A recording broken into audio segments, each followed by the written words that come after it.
Saya membatasi jumlah orang yang komentar di Instagram saya. Yang bisa komentar di Instagram saya hanya yang saya follow dan dia follow saya. Gitu. Jadi sekarang ini saya prihatin banget sama pengguna sosial media yang ngambil potongan video live. Ini bayangin aja ya, saya live Instagram, live-nya aja saya nggak simpen. Tapi orang tersebut nyimpen, ngedit dengan membuat asumsi dan menggiring orang untuk provokator lah gitu. Jadi kalau orang namanya live itu kan kita berkomentar karena membaca komen, ya kan? Spontan. Iya dong, spontan dong. Ada yang nanya, emang hatersnya Ayu siapa? Ya saya bilang pembantu di Singapura. Apa salah? Ya kan? Kalau dia supir ya saya bilang supir. Kalau dia pegawai bank, saya bilang pegawai bank. Orang dia kenyataannya juga dia pembantu, kita kan nggak salah dong. Terus saya bilang, kalau di rumah saya, pembantu saya main handphone sama jadi haters, habis sama gue. Itu berarti di rumah siapa? Nah, bukannya saya ngelarang para pembantu untuk main sosial media, terserah. Setiap orang kerja di rumah kita masing-masing kan punya peraturannya masing-masing. Mau masuk kemana, kalian kerja di televisi aja emang nggak ada aturannya, kan ada aturannya. Kalau kalian bisa masuk ke dalam aturan televisi tersebut ya kalian kerja. Kalau kalian nggak bisa ikut peraturan ya berarti kan nggak mungkin bisa kerja, gitu kan? Ya tapi mungkin mereka teman-teman sumbu pendek ya, jadi kesannya kayak saya nggak menghargai profesi sebagai pembantu. Kalau saya nggak menghargai profesi sebagai pembantu saya nggak hidup sama saya 45 tahun. Itu masih hidup tuh Mae 45 tahun. Gimana itu ceritanya? Sebelum tuh dia pernah jadi pembantu saya udah jadi pembantu duluan. Senior. Iya kan? Bener nggak? Gitu. Saya tuh memang membatasi pembantu di rumah saya untuk bermain sosial media. Bahkan megang handphone aja tuh saya nggak kasih. Kenapa? Karena saya nggak suka mereka sibuk sendiri dengan handphonenya. Tamu saya datang ke rumah minta foto, saya nggak suka gitu. Jadi ya mungkin ini peraturan yang saya buat. Setiap rumah tangga pasti punya peraturannya masing-masing gitu. Dan saya balik lagi saya tekankan bahwa kalimat saya adalah kalau saya punya pembantu, saya nggak kasih dia main sosmed, apalagi jadi haters. Kira-kira pesan itu positif nggak? Saya saranin orang untuk ngejadi haters, masa itu negatif?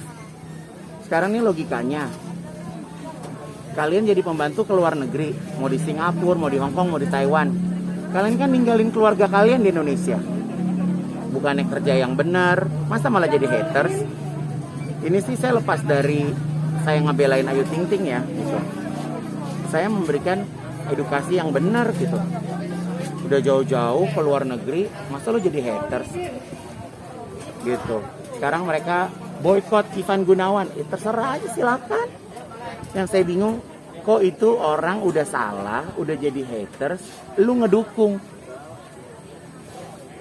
Penjahat kok lu dukung gitu. Gue udah nggak ngerti. Mungkin udah nggak ngerti ngejelasinnya kayak gimana, udah nggak paham gitu. Jadi saya mendingan fokus sama kehidupan saya matiin komen. Jadi yang bisa komentar ke Instagram saya adalah orang-orang yang memang saya follow. Buat saya itu lebih tenang loh, gitu. Bahkan ada ada akun yang ngomong gini, wah udah mulai kena kejiwaan nih, wah udah kena mentalnya nih. Gila gak? Makanya gue bingung. Saya itu sebenarnya pengen aja sih, bisa aja saya pergi ke cybercrime, saya cari siapa yang posting, yang ngambil video dari live Instagram saya. Tapi buat apa? Gitu loh. Saya ke kantor polisi udah capek, saya ngadu-ngaduin. Paling itu yang buat juga enggak, ya orang biasa aja gitu pasti. Pasti ujung-ujungnya juga hanya minta maaf. Gitu. Jadi saya sih menghimbau teman-teman media di sini bahwa gini ya, saya itu jadi selebriti kooperatif. mau wawancara saya kooperatif. Tapi kalau sekarang banyak akun-akun di sosial media yang ngambil berita dari vlog, yang ngambil berita dari podcast, nggak ada wawancara. Jadi lo simpulin aja sendiri beritanya. Gimana sih? Lo nggak ada wawancara, nggak ada apa-apa, lo simpulin sendiri beritanya. Gitu. Makanya saya bukannya ria ya, terserah sih kalau mau bilang saya sombong, terserah. Tapi perbuatan baik itu nggak dianggap sama manusia zaman sekarang. Saya ngasih motor bapak-bapak yang vaksin nggak viral tuh. Tato mata saya di badan Illuminati viral. Gitu. Sekarang kalau saya jadi Illuminati, ya daftarnya kemana? Saya tanya. Gue daftarnya kemana? Bener gak? Kalau gue aliran setan, ngapain gue tolongin manusia segini banyak? Gue nolongin nih orang-orang yang mau vaksin 3.000, 2.000, ngapain? Orang gue aliran setan kok. Paham gak? Jadi ya itu, makanya saya juga kayak misalnya nih, saya bikin aksi sosial seperti ini. Saya udah gak mau posting di YouTube saya. Karena percuma gak ada yang nonton. Kalau tempat tidur 120 juta tuh dibesar-besarin. Padahal banyak orang yang punya tempat tidur lebih dari 120 juta. Kurang lebih begitu teman-teman. Ya, curhatan hati saya. Semoga editor kalian bagus ngeditnya. Ya, karena saya sama kamu itu kerjasama bukan sehari 2 hari. Kita tuh kerjasama panjang. Karena kalian juga media yang profesional, bukan media abal-abal, ya kan? Jadi saya mengapresiasi sekali teman-teman media yang mau ngajak wawancara, mau nanya klarifikasi.